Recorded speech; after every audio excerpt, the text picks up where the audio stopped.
Having a hot childhood friend waiting for you at home is amazing, but something even better is having two of them.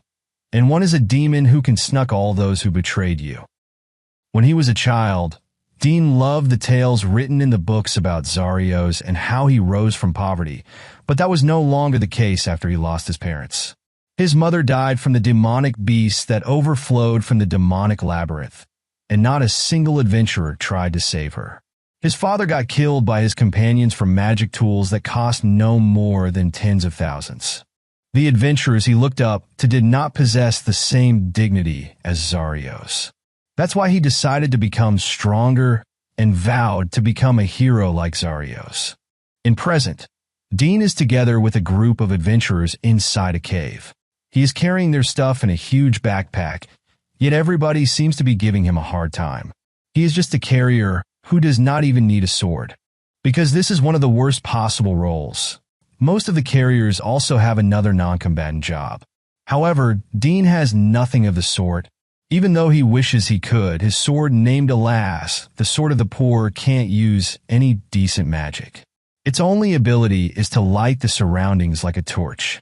Even so, the boy does not have enough mana to use it continuously. That's why instead he is using an expensive lamp. Apparently, he beholds another magic that anyone can use called I Am. Dean is a level 8 adventurer and a carrier of the worst rank. There seems to be no monsters around, and as Dean is startled at every step he makes, a moose corpse that seems to have been eaten is sitting in front of their eyes. Since the boy is the weakest one, he must obey their orders and search inside the corpse for the fight bone. Despite looking like that thing is not inside, one of the adventurers angers at the boy's remark and forces him to get dirty. The fight bone is something all animals have in them that converts life force into fighting strength. That characteristic makes them fetch a high price as a material for magical tools. The price for once can go up to 4,000 themis. However, the boy is mad because, despite doing all the job, if there is indeed a fight bone, the money would go in adventurers' pockets. However, there was no fight bone, and they must search some more until they get 4 of them. Yet, the boy seems to not move and instead questions what it could be that killed the moose. A moose is the strongest being on the 3rd level. What would it be that feast on it? The arrogant adventurer casually suggests it must be the work of flying, since they gather around corpses. Yet Dean is not happy with the response. He is curious. There's usually some flying birds roaming around the labyrinth. Nonetheless, they haven't seen a single one today. Hearing the boy who keeps on speaking, one of the elders grabs him and shouts at the boy. That's how things work. It may have been a cannibalism situation, but they won't turn back no matter what. They spent too much money on the preparation and traveling. Since he is just a carrier, Dean has nothing to say. Just eat whatever is thrown upon him and keep on going. Some time later, one of the adventurers uses his hearing abilities and finds a moose in the middle of his lunch. Taking out their weapons and ready to take down the moose, they advance. Moments later, they're standing behind the monster. As they are ready to attack, Dean's light becomes brighter, and what comes next is taken out of a horror movie. This place is a monster pool, and by the look of it, they will be served as dessert for these hungry-looking monsters. Surrounded by 8 of these creatures, they all stand back on back until one of the adventurers turns his sword towards Dean and uses his ability Decoy on him, creating a huge light that conveys the boy. Not only that, but he is also thrown on the ground. With that, Dean is left behind to become these creatures' delight. However, he is not ready to give up and tries to dodge the monster's attack. These are level 23 moose, with claws that could rip him apart with one slash. Knowing he had no chance of fighting against the creatures, he grabs his sword and uses the ability Torch, scaring them for a second. Though he got some hope, he could not see the monster coming from behind. Therefore, Dean is now sitting on the ground, losing to his pain and fear. With the monsters coming closer and closer, his mind is filled with thoughts about how he is about to die, just like his father, but he did not manage to accomplish a single thing. The moment the creature jumps and is about to end his life, The boy places his hand on a rock that makes the ground crack and sends him down in the dark. With his body injured and not knowing where he is, there is a small light that makes him able to get up and see what's about. The source of light seems to be a ball. Tempted to find out more about it, he extends his hand and grabs it. This is a demon core. His sword also has one from a tier demon. That's why he can tell this thing is definitely a different tier. Suddenly, the crystal balls glow intensified, casting a blinding light. "I can't see anything," he muttered, panting heavily, sweat pouring down his face as he dropped to his knees. "If it's C or B tier, its name should show," he thought again, struggling to focus. As Dean was thinking, the glowing crystal suddenly made a noise and spoke. "You filthy human, don't cling to me like that. It makes me sick." Shocked, Dean panicked, throwing the crystal ball and stumbling to the floor. As the crystal ball reached the ground, it scolded him, telling him to handle it more courteously, and asked if he knew who it was. The crystal ball introduced itself as the king of the 7 deadly sins in the demon world, Orgal, the pillar of gluttony, Beelzebul Dora Gadigidigasama. Dean was shocked as he doubted what he had heard. He explained, long, long ago, after the battle between the divine god Mazra and demonic god Manhwa, the world was split in two, this world Alumas and the demon world Orgal. As a result, a barrier was spread across the boundary of worlds, so a demon's true form could not cross over to this world. The barrier's power is proportional to the rank of the demon attempting to cross, making the barrier more difficult to cross, the stronger the demon. He continued, "In the last 1,000 years, the number of A-tier demons that have successfully crossed over is something you can count on one hand, let alone an S-tier demon. There should be no way Beelzebub could cross over the one exalted as the strongest king of the 7 deadly sins." The crystal felt happy that Dean acknowledged its majesty, telling the boy to kneel in the dirt obsequiously before it and beg for forgiveness. The crystal ball also adds that if Dean massages her, she will let him live as a manservant, but Dean's run for his life. The crystal ball yells at him, telling him to wait and that he should not leave her behind. And as a matter of fact, she is just a demon core right now. She explains further that the only thing that has come by these 100 years are rats, which even rub their butts on her, and she doesn't know when the next human will come by. She throws tears, begging him to come back, because he is the only one she could rely on. Dean sat on the floor, feeling exhausted from all the running. "The king of the 7 deadly sins, Beelzebul Sama. Why are you rolling around down here?" The crystal ball responded, "That is indeed a good question." She then explained to Dean that back in Orgal, it had lost in a power struggle, though she wasn't interested in the fight to begin with. She went on to say that the other 6 pillars, out of fear, had conspired against her and set a trap.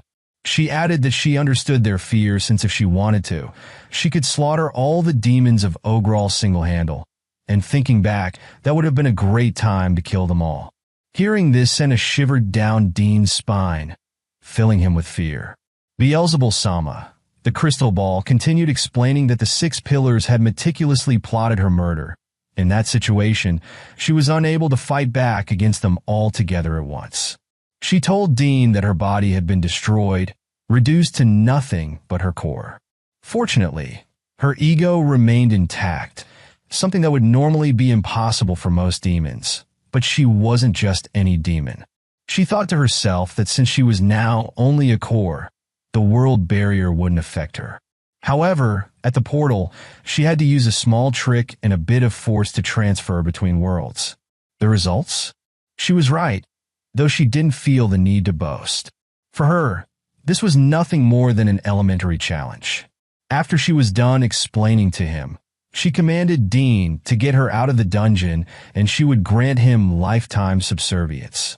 "Hold it in the first place, I doubt we can get out here safely," Dean responded. He explained that moose-like monsters were roaming the area, and he couldn't even handle one of them. "What?" Beelzebul Sama snapped, clearly irritated. "Weakness," she yelled in frustration. She boasted to Dean, saying if she was in her prime, she could drive them with but a finger. Yeah, but now you can't even stop rats from wiping their ass on you, Dean said to himself. Dean asked Beelzebul-sama, can you lend me some of your powers? Beelzebul-sama responded, taken aback by his request, her voice filled with surprise. She asked him if have knowledge of Pachitamority, spiritification, using a demon core as an intermediary temporarily transforming it into a spirit. It's only E-tier magic, but the downside is that D-tier and higher demons can't release their full power in spiritification. Dean's expression revealed his fear as he suggested that the situation was unreasonable. He struggled to grasp the basics of Torch and felt overwhelmed at the thought of tackling something as complex as Tulpa. Beelzebul, filled with disappointment, shot back at him. She couldn't believe he couldn't even handle a moose or real magic. Frustrated, she contemplated leaving him behind altogether. Beelzebul, feeling frustrated, had no choice but to teach Dean the Pachitamority technique since, as just a core with an ego, she didn't need a magical device herself. She went on to explain that magical devices can be programmed in certain ways to work for others, making things easier. Dean couldn't shake off his doubts about Beelzebul, wondering if he could trust her. This is the king of the 7 deadly sins, he thought. Will I even be able to control this demon after spiritification? Feeling worried, Dean quietly muttered his thoughts to himself. But he had no choice but to agree to give it a try. Beelzebul was pleased that Dean made the right decision. As she explained, she'll no longer be just a pebble anymore, but one step closer to her true form. Dean, curious, asked, you couldn't even enjoy yourself outside as a pebble? Annoyed, Beelzebul smacked him with all her strength. Who are you calling a pebble? She snapped. In pain, Dean groaned. I thought you called yourself that. Beelzebul decided they should begin training, which gave Dean a boost of motivation. They started with the basics of Tulpa, where Dean had to summon a chick. However, after half a day with no progress, he realized it wouldn't happen in just one day. To get a few days' worth of food, Dean returned to the spot where the moose had attacked, checking the bags he left behind, including Gilbert's. Looking at the mess, he muttered sadly, the work of those moose. Beelzebul asked, what are you doing? Breaking the stuff down to sell later. Should be worth around 100,000 temmies, Dean replied, adding that by breaking the items into small pieces, no one could trace where they came from. Disappointed, Beelzebul sighed, amazing. How low you can go.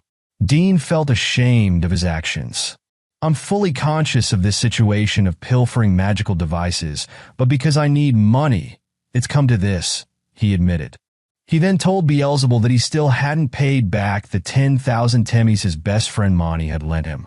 Even that girl is not living a life with any leisure, but supports him anyway. Just when he was about to make a spare 10,000 temmies, those moose went and ran wild. Dean was so sick of this. As expected, there was no food left except an oni goat's stomach used as a water holder that had paint on it. So they must not have liked it and left it. Dean said with this, he'd be good on water for a bit, but Beelzebul interrupted him and asked if these paint-covered entrails were a favorite of humans. No, my target is the water inside, Dean replied. A few minutes later, Dean tossed some mushrooms into the pot. Beelzebul asked what they were. Goblin Rome. You can find plenty underground. He then explained how to cook them, saying, you fry them like this, then boil them in water to make a good stock. Beelzebul was amazed after hearing this. A while later, Dean tossed the mushrooms to the ground, causing Beelzebul to get angry as she asked why he was throwing them out. Dean explained that the mushrooms were poisonous and couldn't be eaten.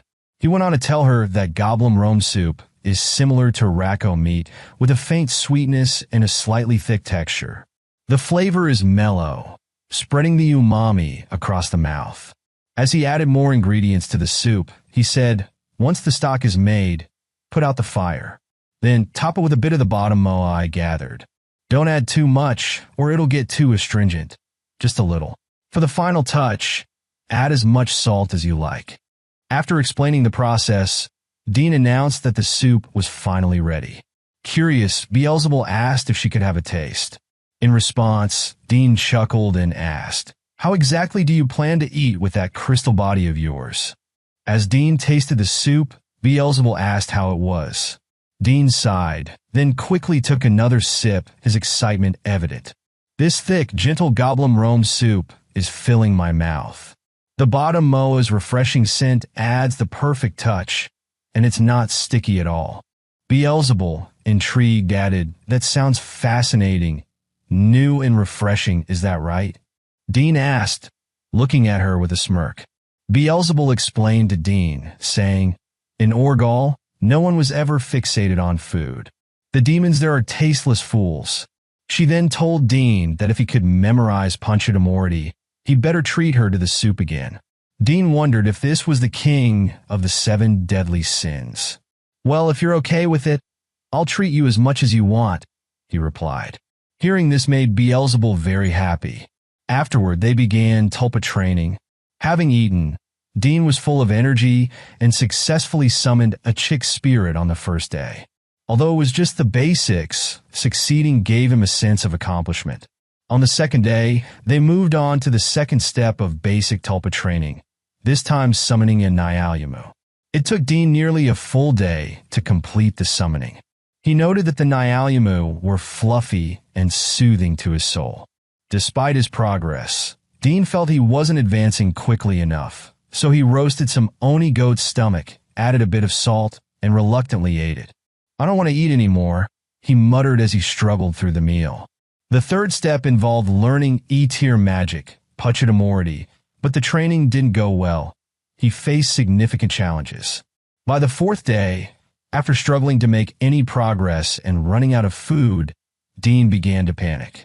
To activate magic, 3 criteria must be fulfilled. First, have a clear image of the formula in your mind. Second, same time recreate the phenomenon in your imagination. And lastly, alter your Odo into the necessary type of Magicka. Dean knew the cause. Beelzebub wouldn't understand, he muttered to himself. He then began narrating the process of recreating the phenomena in one's mind, but found it difficult. The image of himself defeating a moose wouldn't come to mind. However, he must find something to fill his stomach, and as he climbs, Dean believes there must be more goblins nearby. While he collects mushrooms from around him, Beelzebub calls out to Dean, shouting loudly, "They are approaching." His eyes widened in fear, his mind racing as he desperately tried to think of what to do. Just as he began to formulate a plan, the moose charged at them, their thundering hooves shaking the ground. Beelzebub yelled at Dean, "Hurry, get to the hole." Dean tells her that he can't because the path is blocked. Dean looked frustrated. "It seems this is where I'll have to settle this," he muttered, though he felt a bit scared thinking about what other adventurers called him. Beelzebub encouraged Dean to just trust in her powers. With a mix of courage and determination, Dean yelled, "I'm getting out of here alive." Then he called out to Beelzebub, "Please, lend me your power." Dean shouted that he wouldn't give in and encouraged Beelzebub, "Let's do this." Just then, a shimmering magic circle began to form in front of him, its energy crackling in the air. He calls for Punchatamorty, and a 4-horned hot babe emerges from the circle, ready to smack those rat bastards. "You have my praise. With this, I can finally go berserk after such a long time," she cackled, her voice dripping with mischief. Beelzebub noticed Dean staring in shock, as if he couldn't believe she was just a little girl. Fury bubbled within her. How dared he call her a little girl? She is the ultimate demon, and if he has any complaints, a bloodbath will be made of him. As Beelzebub kept complaining about Dean's stupid remark, he suddenly yelled, "Look out!" Just as one of the moose charged at them, Beelzebub quickly grabbed its claw. Blood dripped from her hand. "So weak. I guess that's expected with this temporary body," she muttered, grinning. "But it's enough to take you down." She let out an evil laugh and punched the moose so hard that the floor shook and blood spilled from the moose's mouth. Dean's eyes widened as Beelzebub delivered a powerful blow. She let out a sinister laugh and said, "I meant to gouge out your stomach with that punch, but it seems it wasn't enough." Just as she prepared to strike again, Dean felt a sudden, sharp pain in his chest. Dean, what's wrong? Beelzebub glanced back. Dean winced, struggling to catch his breath. It feels like I don't have enough magicka left. I don't think I can maintain Pachadamorti for much longer. He gasped, his body trembling as he fought to stay upright. Dean turned to Beelzebub. Listen carefully. Our objective is to break through, not drive them away. You keep them busy and buy me some time while I rush for the exit. Can you do that? Umph. I won't say it again, she replied with a smirk. Just believe in my strength. She gave Dean a thumbs up, confidence radiating from her. Beelzebub's expression turned serious. The moose growled in anger, charging at her all at once. This is bad, Dean muttered, fear creeping into his voice. As the moose lunged to grab Beelzebub, she surprised everyone by leaping between them, skillfully dodging one of the moose's claws before landing gracefully on the ground. One of the moose charged at Beelzebub. She prepared herself. With a quick sidestep, she dodged the attack, leaped into the air, and landed a powerful kick, smashing it into the ground. The impact shook the floor, causing it to crumble. Why'd you have to break so soon? She asked, disappointment lacing her voice. With an evil laugh, calling them inferior creatures. Dean was amazed by Beelzebub's strength as she took down the moose with ease. Every time she moved quickly, though, he felt dizzy, and his consciousness began to fade. He sensed he was on the brink of collapse, but he couldn't let that stop him. While she kept them busy, he had to make his move. With determination, he rushed forward, pushing himself to run as fast as he could. Suddenly, a moose charged at Dean, its huge body looming over him as it tried to grab him. Fear washed over him. Out of nowhere, Beelzebub appeared, slicing through the moose's hand with her bare hand. Don't space out, Dean. Run, she shouted. He took off, calling back to her. I'm counting on you. As the moose growled and pursued him, Beelzebub unleashed her aura and confronted the creature. What are you looking at? She instantly launched a massive punch that pierced its gut, making it cough up blood. The other moose, terrified, stood frozen in fear as she began to feast on the flesh of the fallen beast. With a wicked grin spreading across her face, she asked, "Which one of you wants to be next?" In a panic, they all turned and ran. She coughed out a piece of moose flesh, grimacing as she said, disgusting, glancing at her hand, noticing the time was running out. Well, I guess it's time to think about what's next, she muttered to herself. With a smile on her face, she then decides to partake in Oluma's cuisine. Dean sprinted ahead at full speed, his eyes catching sight of a light in the distance. That's the exit, he exclaimed, pushing himself harder. He finally reached it and slumped by a tree, panting. You can take them by yourself, he said, glancing at Beelzebub.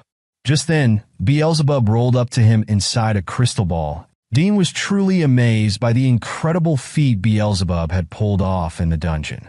If I were to take on a single moose by myself, who knows how many years of training it would take? Beelzebub replied, It might not be that far off for you. She then asked Dean to check his status. Dean, thinking he was still the weakest of the weak, reluctantly opened his status screen. His eyes widened in disbelief. What? My level went up by 5, he exclaimed, utterly shocked. Confused, Dean asked, Why did my level rise so fast?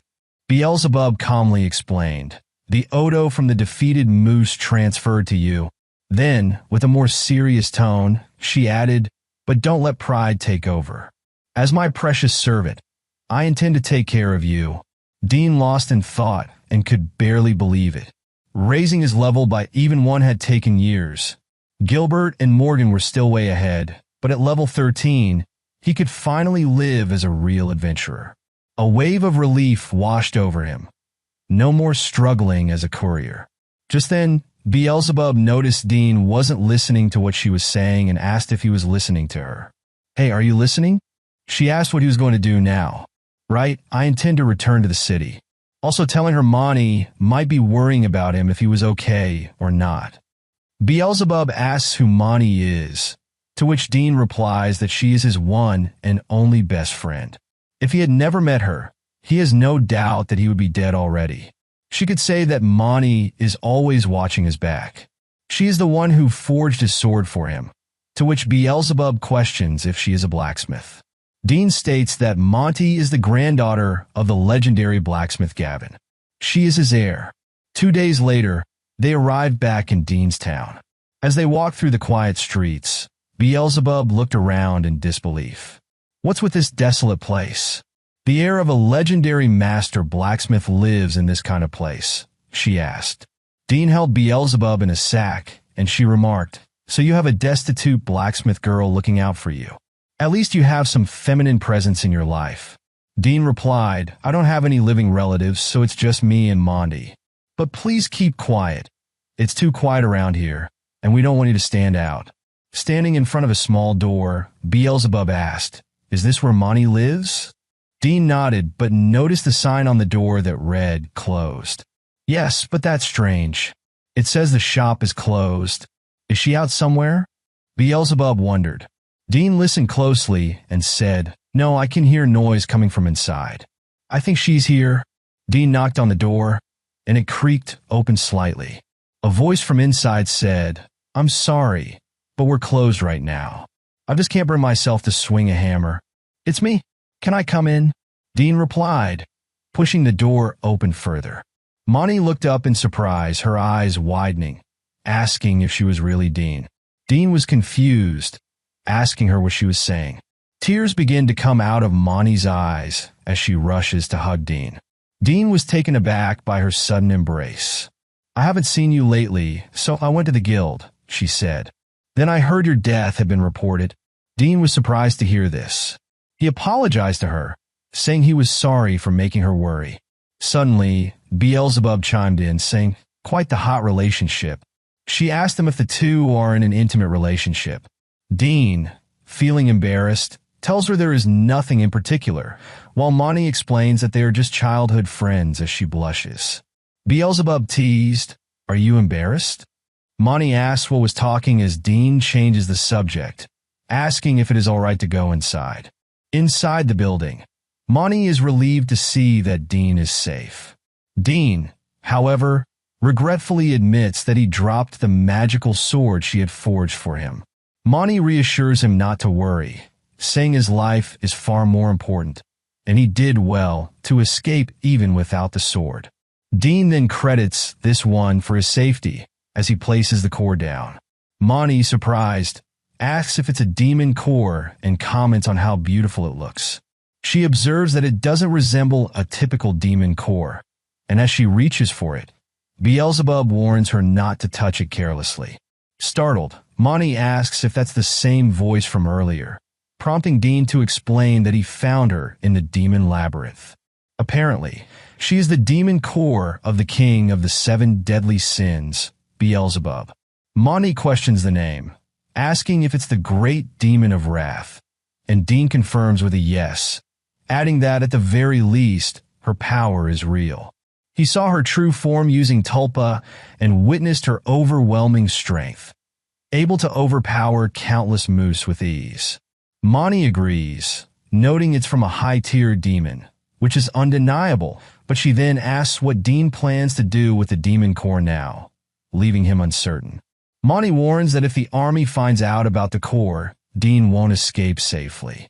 Soldiers and adventurers alike value magical devices as a status symbol, and Monty specifically mentions the danger of Magus Officer Malt, who controls all of Roman Blook. She's heard rumors of his involvement in cruel and inhuman activities, and if he learns about the core, there's no telling what might happen. As Dean is feeling confused, Beelzebub asks what this army Monty mentioned is. Dean, curious, asks if there are no armies in Wrath, then explains that an army is a military force. Monty jumps in, adding that the army is this country's defense organization, tasked with protecting the nation from other countries, handling riots, and managing demonic beasts and demons within the borders. She further explains that there are 4 judicial divisions, each under a Magus general, and the Magus officer Monty referred to as a position that serves under one of these generals. Beelzebub, grasping the basics, suggests they just eliminate everyone in the army targeting her. Dean quickly shuts that down, saying his body wouldn't be able to handle it. He explains that everyone in the army is at least level 25, and there are thousands of them. Beelzebub wonders if his concern stems from his low magicka, but reassures him that all they need to do is increase it. Dean, however, replies that it's not a realistic solution. At that moment, Monty offers a proposition. Why not sell the core as an item drop? She estimates it would fetch at least 300,000 Thenis. But Beelzebub shouts in disbelief, furious at the suggestion, and asks how Monty dares to propose selling the demon Dean is indebted to. Beelzebub then tells Dean she finds Monty insufferable, while Dean quietly mulls over the 300,000 phase. Beelzebub calls out Dean's name, asking if he's thinking something improper. She reminds him that he owes her his life, but Dean mutters under his breath that it's 4 months' worth of work. Suddenly, Beelzebub smacks him in the face, calling him an ungrateful brat.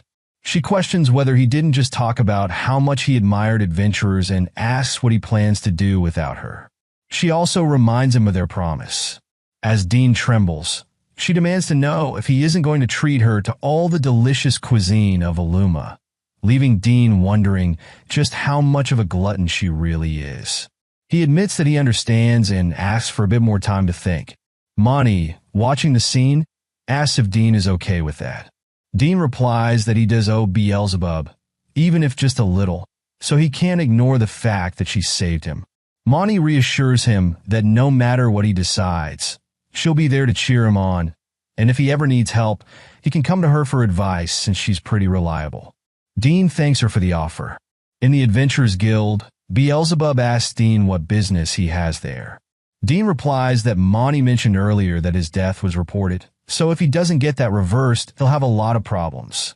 He then tells the receptionist he's there to get his death retracted, which confuses her.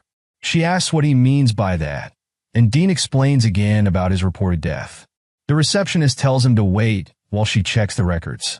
Meanwhile, Beelzebub comments that the receptionist is being rather impolite, to which Dean responds that it's normal since she's being asked to do something tedious by a weak adventurer.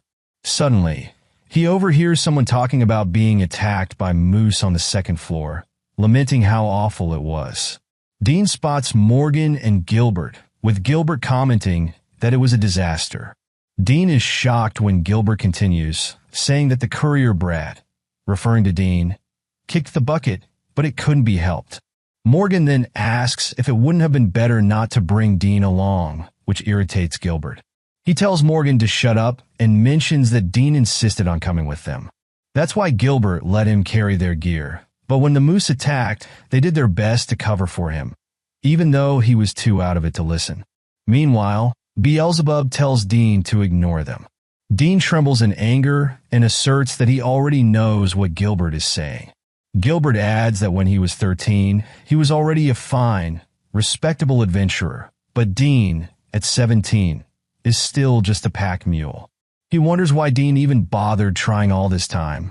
Laughing, Gilbert says Dean was never fit to be an adventurer and should have stayed home with his parents. At that moment, Dean stands over Gilbert and tells him he sure likes to run his mouth, startling him. Dean then adds that he was almost killed because of Gilbert, making Gilbert nervous. Facing the one who betrayed him, Dean is obviously angered. However, Gilbert suggests the boy should have died back there and questions why he's still around. Hearing those words, Dean shouts out loud that he almost died because Gilbert used him as bait. Gilbert's companion, who is sitting at the table, seems worried since Gilbert told him he tried to cover for the boy, which suggests the Real story might be different. To make things worse, Dean continues, suggesting Gilbert left him to die while running with his tail between his legs. Knowing this situation will ruin his image, Gilbert grabs the boy's shoulders and, with crocodile tears, starts shouting, "So you were alive, Dean?" confusing the boy, who doesn't understand his scheme. Moments later, realizing Gilbert is just trying to play things off, he tries to stop him. Yet he is powerless in front of this adventurer, who now grabs him by the neck, choking him, while smiling and suggesting they should go and have a drink since it's a happy day. Inside an empty tavern, the two of them are sitting at a table, and it seems like Gilbert will take care of the check, so Dean can order whatever he would like. Looking to understand what this man is trying to do, Dean finds out that it would be troublesome if a story about how he used a carrier as a decoy were to spread. In short, he's trying to stop that from happening. Moreover, Dean came back with no injuries, and if Gilbert hadn't used him as bait, all three of them would have died. The boy cannot be convinced by his words and acts in anger, grabbing Gilbert by the shirt. However, Gilbert does not flinch. Even though Dean intends to spread the story through the guild, Gilbert will just deny it and can suppress Dean's claims with any story he makes up. His influence in the guild is stronger than Dean's, and if it comes to that, it's obvious who will lose. More than that, by trying to oppose him, Dean's friend Mani, or whatever her name was, will have problems. Hearing that, the boy is fuming, but Gilbert, with an arrogant attitude, suggests they should act like adults. This would cause trouble for both of them. Moreover, if Dean wants, he can join Gilbert's party as a member for standard market wages. Leaning close to the boy's ear, Gilbert whispers, "Be an adult." Understanding there is nothing he can do at the moment, Dean grits his teeth and agrees, saying it was just an accident. With a strange expression on his face, Gilbert places his hand on the boy's head, saying it's the fault of the weak. At that moment, Dean stands up and says he won't spread the story, but in exchange, Gilbert must not involve himself with him again, and he leaves the place. On his way home, Dean mutters to himself that he knew it would turn out poorly. Beelzebub tells him it turned out that way because he succumbed to cheap provocations. Moreover, Gilbert offered to treat him, so he should have enjoyed a feast in that case. Maybe he should have taken the advice and behaved like an adult. Hearing this makes no difference. Dean already knew it. Because he's still a child, he unnecessarily brought shame upon himself. With his current livelihood, he doesn't even have the luxury to pass up a meal like that. And now he's also lost his lifetime job as a carrier. With tears in his eyes, he admits he knows all that.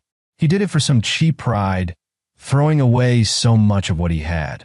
However, Beelzebub suggests there's nothing more he can do about it, and she doesn't hate the kind of weakness humans possess. And now, while in this despicable state, a glimmer of light appears as Dean lifts his gaze from the ground. He wants to become an adventurer and asks Beelzebub to lend him her strength. Hearing his words, she agrees and says he'll need to learn advanced Tulpa, or both of them will be in trouble. Later, when he returns to Mani, Dean bows his head and makes a request. He won't be able to pay immediately, and she can decline if she wants. He asks the girl to forge him a magical sword using this demon core. Looking at it, Mani is surprised. When she touches it, Beelzebub comments on how rude it is for Mani to touch her. Concerned, Mani asks if Beelzebub is okay with her making it. Beelzebub replies that it was her idea in the first place. After all, in her current form, she can't do much of anything. Furthermore, things might become more interesting if she becomes a magical device. Now, Mani wonders if this will even work. She's never processed a demon core of this level, and her skills might not be enough. That is, until Dean firmly grabs her hands and insists it can only be her. She's the student of the legendary blacksmith, Gavin, and won't lose to any other blacksmith. He wants to rely on her. Playing with her hair, Mani suggests she's not sure and reminds Dean that he still owes her 10,000 temmies. But this is just a joke. After all the flattery, there's no way she can turn him down. She already told him she'd support him. And what a beautiful smile she has while saying this. Knowing she won't have the right materials to allow Beelzebub to bring out her full power, all Dean can get is a makeshift device. The next day, he goes around town selling everything he thinks might be valuable. After all that, he ends up with 80,000 temmies, surprising Mani, who realizes he probably went overboard. Dean explains that most of the money is from selling his former teammates' equipment. When Mani expresses concern that he stole it, He explains how he was used as bait and couldn't bring himself to return the items. With a worried look, Mani asks who almost got him killed. After Dean explains everything and assures her he won't be involved with Gilbert anymore, Mani decides that, if he's alright, she won't push it. But letting the person who tried to kill him go unpunished doesn't sit right with her. Witnessing her reaction, Dean realizes she's the type to become scary when angry. Another day comes, and Dean brings Mani some ingredients. Since there's nothing else to do, he's working part-time for her. Today, however, he walks into the room to find her covered in sweat, saying the sword is nearly finished. This is his magical sword, crafted with a popular metal used by adventurers and the fong bone from a tusk wolf. This was all possible thanks to the 80,000 temmies Dean provided. However, this is by no means sufficient for Beelzebub to bring out her true power. Now, as Dean inspects the sword, he sees its name, the Blade of the Gluttony Demon, Beelzebub. It's a sword of gluttony that consumes the abilities of those it slays. Behind him, Mani wonders what Dean thinks of the sword, suggesting she could remake it if he's not satisfied. But that's not the case. With this sword, he knows he'll be able to become an adventurer. The next morning after Dean and Mani have finished preparing the breakfast, Beelzebub is finally having her first meal in this form. And after taking one bite, the food tastes delicious, prompting her to take the entire pot and pour it in her mouth, leaving nothing but anger on Dean's face. Moreover, she is asking for seconds exceeding Dean's limit, prompting him to give her a slap on the back. Later, at the Adventurers Guild, Dean sits with Mani at the table, inquiring if she really wants to tag along with him on his first adventure.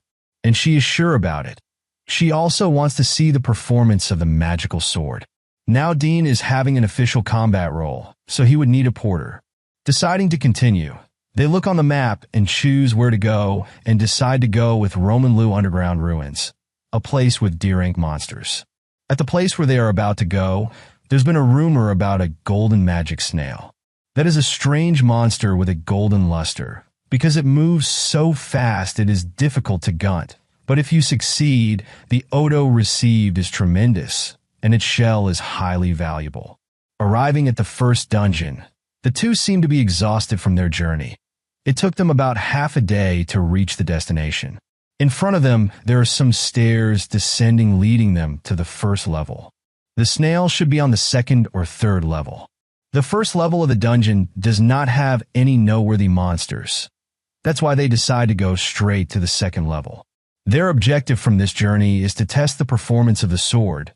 Then comes the snail as a secondary objective. As they are walking, Dean hears some rattle and stops Mani. It's here that the first monster is approaching. It seems to be a bowman of level 14, a low-tier mnemonic beast with odd sense. It's not an abnormal specimen, just an ordinary wight. At his current level, Dean should be able to fight with it. However, Beelzebub tells the Dean not to underestimate his foe. Low-tier demonic beasts have no intelligence. Therefore, they're purely hostile. Without hesitation, Dean jumps in and matches his weapon with the skeleton, who is holding a wooden mace. Looking at the creature, the boy realizes that creatures have killed a person before, and it seems like he is being way too distracted. That's why Beelzebub tells him not to be swallowed and to make some distance. It turns out Dean is scared. It is not absurd for an adventurer to die, and having now to face a Minoic beast, he understands that. But even then, being able to fight as an adventurer makes him happy. And with that in mind, he moves forward and penetrates the skeleton's left arm. Believing he did it, a smile shows on his face. But this Reatour is not going to stop just because it lost a hand and now is about to hit him with the right hand. Thankfully, he realizes that in time and parries it. The boy took it too lightly. This monster is not feeling any pain. That's why it counterattacked without flinching. One direct hit can be fatal. And now looking at the monster in front of him and tires to see where he could attack in order not to hit a part that sells at a high price.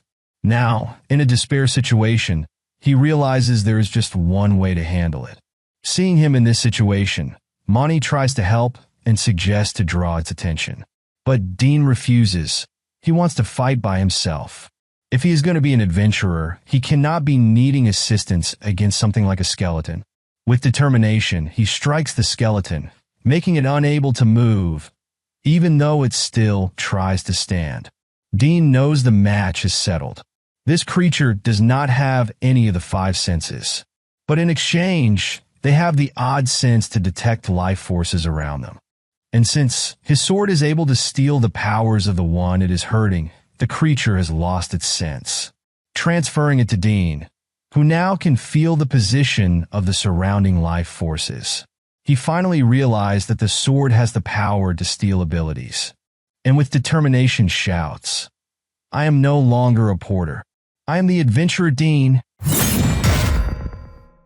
After Dean annihilated the Bone Man with a devastating power strike, slicing it cleanly from top to bottom, Mani couldn't help but be amazed. She marveled at how Dean single-handedly took down the Bone Man White like it was no big deal. But Dean quickly brushed off the praise, telling her it wasn't just him, it was their teamwork that sealed the victory. As a bonus, the battle earned him a level up, taking him from level 13 to 14. Mani picked up Dean's sword, amazed by the insane sword's ability. A weapon that could absorb the abilities of its enemies? She couldn't hide her excitement at seeing it in action. As she admired it, the crystal ball embedded in the sword lit up, revealing Beelzebub.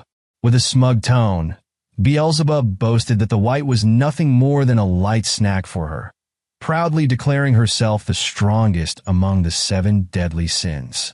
Beelzebub, curious about Dean's actions with the remains of the white, asked what he was up to. Dean, without missing a beat, explained that he was taking the white's fight bone. Intrigued, Beelzebub questioned whether the white was an E-tier monster. Suddenly, Dean's face lit up with excitement as he revealed that a fight bone in good condition could sell for at least 5,000 temi, a solid 5 days' worth of food provided they were careful with their spending. Beelzebub blinked in disbelief, muttering, 5 days? But Dean wasn't done. His enthusiasm spilled over as he clarified that if it were just him, the fight bone could actually stretch to cover 10 days of meals. Beelzebub groaned internally, wondering if her wielder was serious, baffled at the idea of him scavenging for bones like it was some grand achievement. To her, the whole thing sounded downright pitiful. Mani explains to Beelzebub that it is an important source of income for them, and Dean always lived his life close to the edge, making this bone scavenging seem natural. He then decides that they should all head deep to the demon labyrinth. As they were about to leave, Mani and Beelzebub noticed Dean still working on the white. Curious, Beelzebub asked why he was still focused on the fight bone. Dean explained that apart from the fight bone, there were other parts of the white that could sell for a total of 50 temis. He further elaborated that even after the Odo was gone, some parts of the white's bones, enhanced by its fighting spirit, could still be valuable. By striking the areas around the fight bone, he could identify them through the unique sounds they produced.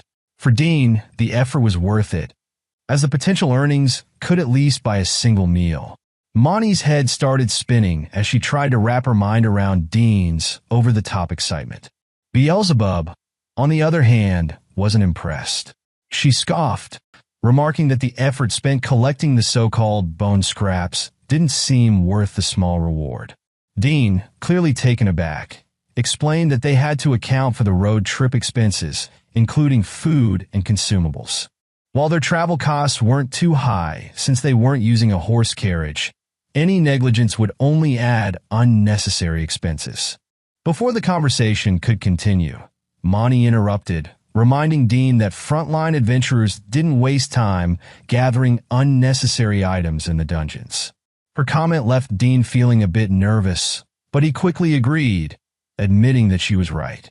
He urged the group to move on, eager to refocus on their journey. As they ventured deeper into the demon labyrinth, their paths split into two. Mani suggested they continue straight, but Dean stopped her, sensing the Odo of a single monster to the left. He believed it could be a D-class monster. Mani was surprised by his ability to detect monsters, prompting Dean to explain that he had gained an Odo sensor by absorbing it from the white he destroyed, allowing him to sense the presence of nearby creatures. While she found the ability convenient, she was also a bit confused, noting it felt similar to a search skill. The search rule allows users to locate nearby monsters, a rare ability that often leads to its users being recruited by the army.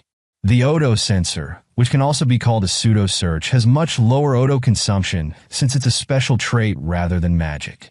Dean, pondering its potential, thought he could make a living as a porter with this ability. He had acquired the Odo sensor through the Sword of Gluttony. Suddenly, Dean sensed something powerful approaching at full speed. As he turned, he spotted a creature resembling a snail, the Gold Mai, rushing straight toward Mani.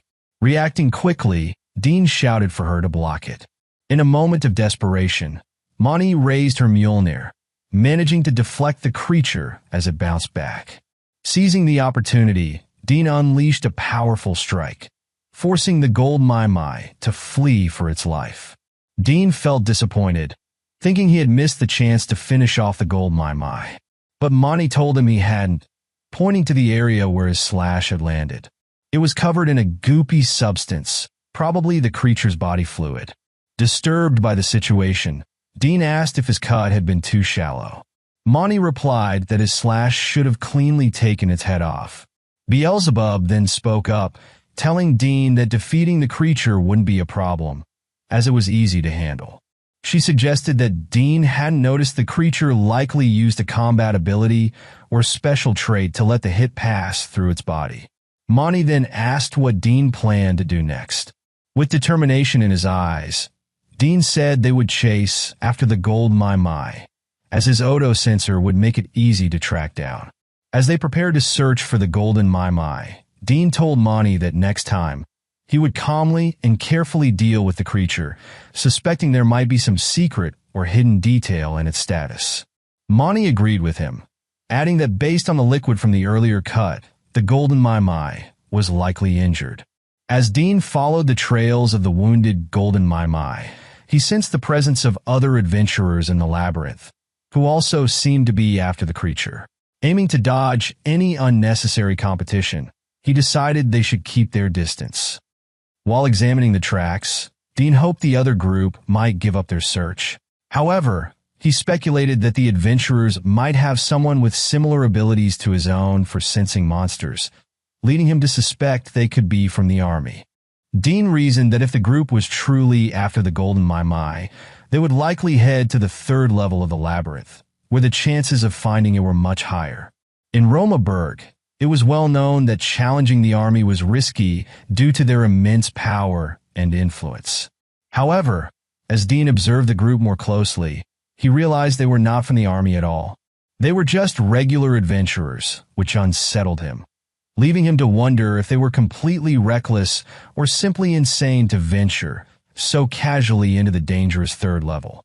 Mani asked Dean what he planned to do since the Golden Mai was probably tired from being chased by the adventurers. Feeling a bit hesitant, Dean questioned himself, wondering if he was being cowardly.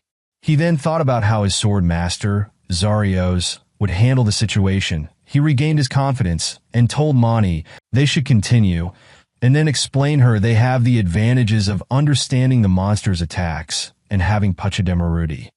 They should be able to put up a fight, to which Mani agrees, trusting his confidence and strategy. On the third floor of the labyrinth, Dean sensed that one of the three adventurers he had noticed earlier was actively chasing the Golden Mai, a move which he thinks incredibly reckless. The girl, being more aware of her surroundings, noticed two of the adventurers staying put and pointed at them. As they moved cautiously closer, Dean realized that even if they approached the two adventurers, he doubted they would get much useful information. However, his attention was suddenly drawn to Morgan, an adventurer he recognized, sitting nearby and tending to his wounds. Morgan was shocked to see Dean alive. When Dean looked at the other adventurer, he was surprised to see a Falinma cat beast folk named Carol. He realized that Carol's skills must have helped Morgan and his partner track the Golden Mai. Observing the situation further, Dean realized that it was Gilbert who had been chasing after the elusive creature. Dean asked Carol if he had registered as an adventurer with the guild, but the boy suddenly burst into tears. Noticing that Carol was bleeding, Dean quickly called Monty to help stop the bleeding. While Monty tended to the wound, Carol cried harder, blaming himself for being weak and putting Morgan and Gilbert in danger. Morgan, frustrated, angrily agreed, scolding Carol for his actions. Suddenly, Dean's expression darkened menacingly as he watched Morgan yell at Carol, his murderous glare causing Morgan to freeze in fear. With a somber expression, Dean told Carol that Morgan and Gilbert treated porters like slaves. He urged Carol not to take requests from people like them, even if he was struggling with poverty. Morgan, visibly uncomfortable, snapped at Dean to stop talking and not to dredge up the past. Despite everything, Carol thanked Dean for his concern. He explained that he had accepted the request of his own accord because they had promised to help him become an adventurer. Hearing this filled Dean with a deep sadness. Morgan, acting arrogant and trying to appear tough, mocked Dean, confidently stating that Gilbert would soon capture the Golden Mai and that Dean and his party were just wasting their time. Dean, unfazed, stood tall and declared with determination that the Golden Mai would be his. Morgan scoffed, calling Dean a fool, daring him to try. Deep within the labyrinth, Gilbert and the Golden Mai were locked in a fierce battle. Gilbert slashed the creature with his small sword, causing it to bleed a strange liquid. A dark laugh escaped Gilbert's lips as he taunted the Golden Mai, boasting that he had finally cornered it and that their little game of tag was over. With a smirk, he cast an illusion spell to trap the creature. However, to his shock, the Golden Mai deflected the spell effortlessly. Panic set in as Gilbert realized his magic had no effect. In a flash of speed, the creature circled around him, releasing a poisonous spray that splattered onto his back, causing him to fall to his knees in agony. Dean shouted at Gilbert to run, sensing the danger, but Gilbert, still weak, turned and saw Dean. He sneered, asking if Dean was also after the Golden Mai. With a malicious grin, he declared that the creature was his prey. Gilbert explained that capturing the Golden Mai would give him a huge boost in level, allowing him to join the ranks of the most powerful adventurers and finally achieve his dream of entering the army. He arrogantly added that it would also mark the end of his pointless life as an adventurer. Gilbert rushed at the Golden Mai, slashing with his small sword, but to his horror, the sword collided with a massive hobgoblin instead. Frozen for a moment in shock, Gilbert's bravado quickly turned to fear as the unexpected threat loomed over him, sending him into a panic. Dean was shocked by the scene. As Gilbert freaked out in fear, he lost all his bravado and begged Dean to save him, asking for forgiveness. Dean took a step forward, but before he could act, Monty grabbed his hand and told him they should run. Dean stood there, conflicted. He remembered how Gilbert had tried to kill him and had almost sacrificed Carol. He couldn't shake the anger he felt. Gilbert was pure trash. As the group of hobgoblins closed in on Gilbert, he shouted for help, begging Dean to save him. Dean stretched out his sword, quickly checking the stats of both the hobgoblin and the Golden Mai. That's when he realized why he couldn't cut through the Golden Mai earlier. It was protected by its combat technique, poison water. Monty, seeing the overwhelming odds, suggested they retreat, warning that the group of goblins was too much to handle. She also told Dean they should give up the hunt for the Golden Mai. With hatred and sadness on her face, Monty added that someone like Gilbert wasn't worth saving and they should just leave him to the goblins. Gilbert, still desperate, lashed out at Dean, cursing him for not helping. In a sudden moment of fury, the Golden Mai unleashed a poisonous spray directly at Gilbert, causing him pain. Dean, lost in thought, found himself agreeing with Monty. He thought about how if Gilbert had been the one to kill him, he wouldn't have cared. He remembered how Gilbert had left Carol to die and felt a cold detachment, thinking that if he just let Gilbert die now, no one would blame him. But then, a flash of a storybook from his childhood appeared in his mind, and it made his heart ache.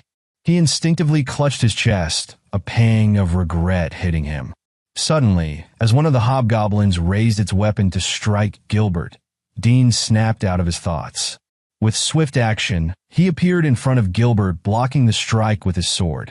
Monty, watching from behind, yelled at Dean in despair, telling him he was overdoing it. She warned that it was far too dangerous to take on the hobgoblin alone. Gilbert, shaking with excitement and relief, looked at Dean, his face lighting up with gratitude.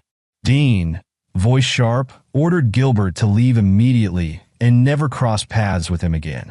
Terrified but thankful, Gilbert quickly ran for his life, not daring to look back. Dean couldn't help but feel bothered having to save Gilbert, the guy who forced him into such an unnecessary situation. He knew no one would have blamed him if he had let Gilbert die, yet he couldn't stop blaming himself if not stepping in. Deep in thought, Dean wrestled with the frustration lingering in his mind. As much as he hated Gilbert's selfish ways of sacrificing others for his own gain, he realized he couldn't completely claim he'd never do the same if pushed into a corner. This realization solidified his decision to become an adventurer like Zarios, the sword master, a man who walked his path without shame, no matter how hard it was. Beelzebub's soft chuckle broke through Dean's thoughts, reminding him that his idealistic approach wouldn't lead to instant strength. Dean acknowledges this, stretch out his sword with determination in his eyes. He yearning for power greater than his ideals as he summoned Beelzebub out of his sword. She materializes into flesh and swiftly slices one of the hobgoblin fingers, coursing the creature to let out a blood-curdling scream. Beelzebub smirked, ready to fight the hobgoblin. Dean stepped back, trusting her to handle it. She told him it would be payment for the soup. Then she asked if he was going to watch again. Dean gave her a thumbs up, showing that this time he would fight too. Suddenly, the hobgoblin launched a powerful attack, but Beelzebub dodged it easily. She then gave the hobgoblin a powerful kick in its face, making it fall down in pain. This made the smaller goblin scared as she passed by, then moving fast with speed of sound as she killed them. Next, Beelzebub appeared in front of another hobgoblin, which also launched a powerful attack on Beelzebub. She dodged again, then kicked at the stomach with force that it pierced through.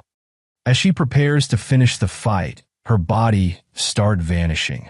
Unfortunately, there was another hobgoblin, but Dean noticed that and attacked it from behind, delivering it a power slash, prompting Beelzebub to understand the reason she lost her power so quick is because Dean is fighting as well. The hobgoblin screams in pain. Dean then unleashed the flaming coil from his sword, a combat technique he stole from a medium Denon. He aims to streak the goblin's neck, but finds his attack not powerful enough. The hobgoblin fought back, and Dean had to dodge, realizing flaming coil wouldn't be enough to win. As Dean lowered his guard, exhausted from the fight, a young goblin saw an opening and tried to attack him from behind.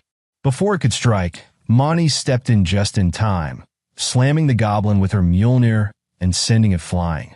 Dean turned around, startled, but Monty assured him that she'd handle some of the enemies. Another goblin charged at Dean, and Monty told him to focus on the one in front of him. With steady precision, Dean swung his sword and cleanly took off the goblin's head. Monty quickly got back into action. She tossed a magical bomb toward another goblin, who picked it up, thinking it was harmless. Monty smirked and muttered that it wasn't just an ordinary blaze stone. The bomb began to glow brightly before it exploded, turning the goblin into ashes. After Monty incinerated the goblin, Dean mentioned that he was finished as well. Suddenly, Monty hurried over to him, signaling for him to stay quiet, which made Dean curious. She glared at the remaining hobgoblin with fury, muttering that it was going to pay. Dean turned to face the hobgoblin, preparing for another fight. He quickly realized that only the hobgoblin and the golden Mai were left to deal with. The hobgoblin charged straight at Dean and Monty. Dean quickly stepped in, blocking its attack and fighting back. As they clashed, he noticed how desperate the hobgoblin seemed. While defending himself, Dean realized he couldn't rely on strength alone, but felt proud of how much stronger he had become. Lost in thought, wondering where the hobgoblin's weak spot might be, he suddenly froze as the golden Mai sprayed poison, paralyzing him. Seeing its chance, the hobgoblin raised its weapon for a powerful strike. Just in time, Dean summoned his flaming coil ability, deflecting the attack and forcing the hobgoblin back. Breathing heavily, Dean scolded himself for forgetting about the golden Mai. Before he could recover, the golden Mai unleashed another spray of poison, rushing at Dean with incredible speed. Unable to move, Dean braced for impact. Suddenly, a fireball shot past him, intercepting the poison and stopping the golden Mai in its tracks. From behind, Monty called out to Dean, urging him to focus on the hobgoblin while she handled the golden Mai. With determination, she wielded her Mjolnir and delivered a powerful slam aimed at the golden Mai. However, the creature swiftly dodged by leaping out of the way. Dean called out to Monty, telling her the golden Mai avoids magic by hiding in its shell. While blocking the hobgoblin's attacks, he explained that he noticed this earlier when it dodged his Moon Mirage attack. It wasn't a coincidence, it only hides to avoid magic. Dean told Monty to focus on dodging the golden Mai's attacks rather than using magic. As he said this, the golden Mai spat poison. Monty dodged quickly, but realized the poison was actually aimed at Dean. While Dean was attacking the hobgoblin, he sensed something behind him and dodged just in time, causing the golden Mai's poison to hit the hobgoblin instead. The hobgoblin froze, unable to move, giving Dean the perfect chance to strike. He pierced the hobgoblin with his sword, finishing it off. With the hobgoblin defeated, Dean turned his attention to the golden Mai. He unleashed his flaming coil attack from his sword, while Monty launched a fireball from her Mjolnir. Despite their combined efforts, the golden Mai managed to escape. But before it could retreat further, Monty appeared in front of it and delivered a powerful slam with her Mjolnir, sending the creature flying.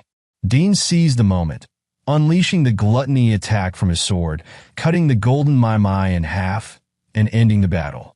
After the battle ended, Dean noticed Monty raising her hand, seemingly signaling for a victory high five.